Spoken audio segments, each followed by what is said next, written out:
ಖಾಸಗಿ ಆಸ್ಪತ್ರೆಯ ವೈದ್ಯರ ಎಡವಟ್ಟಿಗೆ 11 ತಿಂಗಳ ಮಗು ಸಾವನ್ನಪ್ಪಿತ. ದಾವಣಗೆರೆ ಜಿಲ್ಲೆಯ ಸಾಸ್ವೆಹಳ್ಳಿಯಲ್ಲಿ ಒಂದು ಘಟನೆ ನಡೆದಿದೆ. ಮಗು ಸಾವನ್ನಪ್ಪಿದೆ. ಆದರೆ ಆಸ್ಪತ್ರೆಯ ವೈದ್ಯರ ಎಡವಟ್ಟಿಗೆ ಮಗು ಸಾವನ್ನಪ್ಪಿದೆ ಅಂತ ಹೇಳಿಕೊಂಡು ಕುಟುಂಬಸ್ಥರು ಆರೋಪ ಮಾಡ್ತಾ ಇರೋದು. ದಾವಣಗೆರೆಯ ಸಾಸ್ವೆಹಳ್ಳಿಯಲ್ಲಾಗಿರುವ ಒಂದು ದುರ್ಘಟನೆ ಇದು. 11 ತಿಂಗಳ ಮಗು ಸಾವನ್ನಪ್ಪಿದೆ. ಅವಧಿ ಮುಗಿದ ಔಷಧಿ ನೀಡಿದ್ರಿಂದ ಸಾವು ಅನ್ನುವಂಥ ಆರೋಪ ಕೇಳಿ ಬರ್ತಾ ಇರೋದು. ಹನುಮನಹಳ್ಳಿಯ ಪೂರ್ವಿಕಾ ಸಾವನ್ನಪ್ಪಿರುವಂತಹ ಪುಟ್ಟ ಕಂದಮ್ಮ 11 ತಿಂಗಳ ಮಗು ಇದು. ಅನಾರೋಗ್ಯ ಸಮಸ್ಯೆ ಇತ್ತು. ಅನಾರೋಗ್ಯದ ಹಿನ್ನೆಲೆಯಲ್ಲಿ ಖಾಸಗಿ ಆಸ್ಪತ್ರೆಗೆ ಮಗುವನ್ನ ಪೂರ್ವಿಕಾಳನ್ನ ಕರೆದೊಯ್ದಿದ್ರು ಪೋಷಕರು.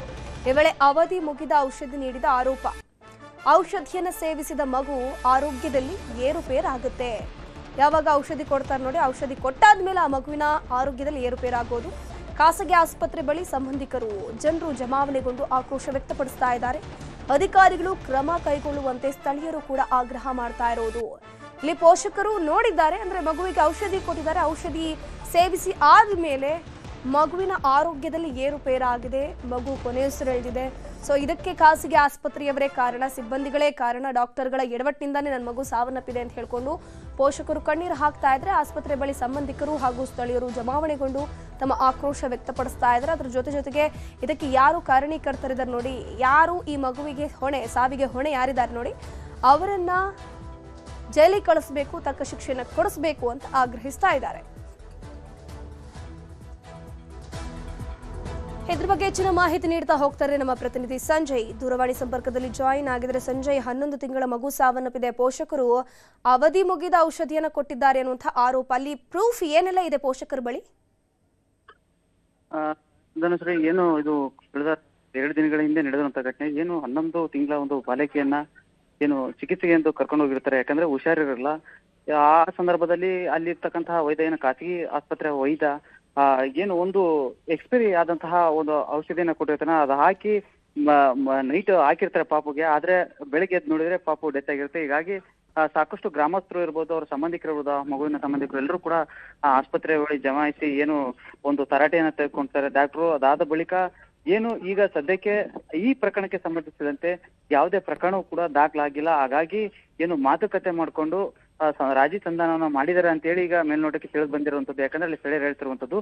ಹಾಗಾಗಿ ಸದ್ಯಕ್ಕೆ ಇಂಥ ಡಾಕ್ಟರ್ಗಳು ಏನು ಸಾಸ್ವೆಹಳ್ಳಿ ಈ ಭಾಗದಲ್ಲಿ ಏನಿದೆ, ಸಾಕಷ್ಟು ಈ ಹಿಂದೆ ಕೂಡ ಏನು ತಹಸೀಲ್ದಾರ್ ಅವರು ಕೂಡ ಒಂದಿಷ್ಟು ರೇಡ್ಗಳನ್ನ ಮಾಡಿದ್ರು. ಅಲ್ಲಿ ಸಾಕಷ್ಟು ಏನು ಯಾವುದೇ ಸರ್ಟಿಫಿಕೇಟ್ ಇಲ್ಲದೆ ಕೂಡ ಕೆಲವೊಂದಿಷ್ಟು ಡಾಕ್ಟರ್ಗಳು ಕಾರ್ಯನಿರ್ವಹಿಸ್ತಾರೆ ಅಂತ ಹೇಳಿ ಒಂದಿಷ್ಟು ಆರೋಪಗಳು ಕೇಳಿ ಬಂದಿತ್ತು. ಇದೇ ಬೆನ್ನಲ್ಲೇ ಈ ರೀತಿ ಒಂದು ಘಟನೆ ನಡೆದಿರೋದು ಸಾಕಷ್ಟು ನಿಜಕ್ಕೂ ಕೂಡ ದುರಂತ ಅಂತ ಹೇಳ್ಬೋದು. ಯಾಕಂದ್ರೆ ಈಗ ಸಂಜಯ್, ಈಗ ಮಗುವಿಗೆ ಎಕ್ಸಾಕ್ಟ್ಲಿ ಏನ್ ಸಮಸ್ಯೆ ಆಗಿತ್ತು, ಏನ್ ಸಮಸ್ಯೆಗೆ ಆಸ್ಪತ್ರೆಗೆ ಅಡ್ಮಿಟ್ ಮಾಡಿದ್ರು ಒಂದು, ಈಗ ಅಲ್ಲಿ ಮಾತುಕತೆ ಮಾಡಿ ಮುಗಿಸ್ಬಿಟ್ರು, ವಿಚಾರ ಅಲ್ಲಿಗೆ ಕ್ಲೋಸ್ ಆಯ್ತು ಅಂತಂದ್ರೆ ಪೋಷಕರಿಗೆ ಆ ಮಗುವಿನ ಸಾವಿಗೆ ನ್ಯಾಯ ಬೇಡವಂತ ಹೇಗೆ?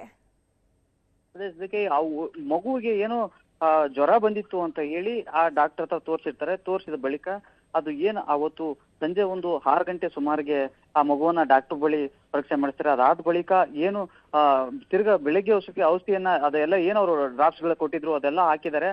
ಆದ್ರೆ ಇವರು ಔಷಧಿಯನ್ನ ಹಾಕಿ ಮಾರನೇ ದಿನ ಬೆಳಗ್ಗೆ ಎದ್ದು ನೋಡಿದಾಗ ಆ ಮಗು ಡೆತ್ ಆಗಿರುತ್ತೆ. ಆಗ ಇವರು ಯಾಕೀಗಾಯ್ತು ಅಂತ ಗಮನಿಸಿದಾಗ ಅದು ಎಕ್ಸ್ಪೈರಿ ಆಗಿರುವಂತಹ ಕೆಲವೊಂದಿಷ್ಟು ಔಷಧಿಗಳನ್ನ ಕೊಟ್ಟಿದ್ರು ಅಂತ ಹೇಳಿ ಅವರ ಒಂದು ಗ್ರಾಮಸ್ಥರೇ ಏನು ಸೋಷಿಯಲ್ ಮೀಡಿಯಾಗಳಲ್ಲಿ ಅದನ್ನ ಬರೆದು ಹರಿಬಿಟ್ಟಿದ್ದಾರೆ. ಅದಾದ ಬಳಿಕ ಎಲ್ಲರೂ ಗ್ರಾಮಸ್ಥರು ಕೂಡ ಒಟ್ಟಿಗೆ ಸೇರಿ ಯಾಕೆ ಈ ರೀತಿ ಮಾಡಿದಿರಿ ಅಂತ ಹೇಳಿ ಕೇಳಕ್ ಹೋದಂತ ಸಂದರ್ಭದಲ್ಲಿ ಆತ ವೈದ್ಯ ಏನಿದ್ದಾನೆ, ಆ ವೈದ್ಯ ಆಗ್ಲೇ ಏನು ಇವರೆಲ್ಲ ಗ್ರಾಮಸ್ಥರು ಹೋಗೋ ಅಷ್ಟೊತ್ತಿಗೆ ಆಗ್ಲೇ ಆತನೇ ಏನು ಪೊಲೀಸರಿಗೆ ಒಂದು ಕರೆ ಮಾಡಿ ಅಲ್ಲಿ ಒಂದು ರಿಸರ್ವ್ ಎಲ್ಲ ಕರೆಸಿ ಏನು ಯಾವುದೇ ರೀತಿ ಅಹಿತಕರ ಘಟನೆ ಆಗದಂತ ಆತನೇ ಎಲ್ಲ ಬಂದೋಬಸ್ತನ್ನ ಮಾಡ್ಕೊಂಡು ಇಟ್ಕೊಂಡಿದ್ದಾನೆ. ಹಾಗಾಗಿ ಏನು ಕೆಲವೊಂದಿಷ್ಟು ಮುಖಂಡರು ಈಗ ಸದ್ಯ ಈ ಒಂದು ಬಾಲಕಿ ಸಾವನ್ನಪ್ಪಿದೆ.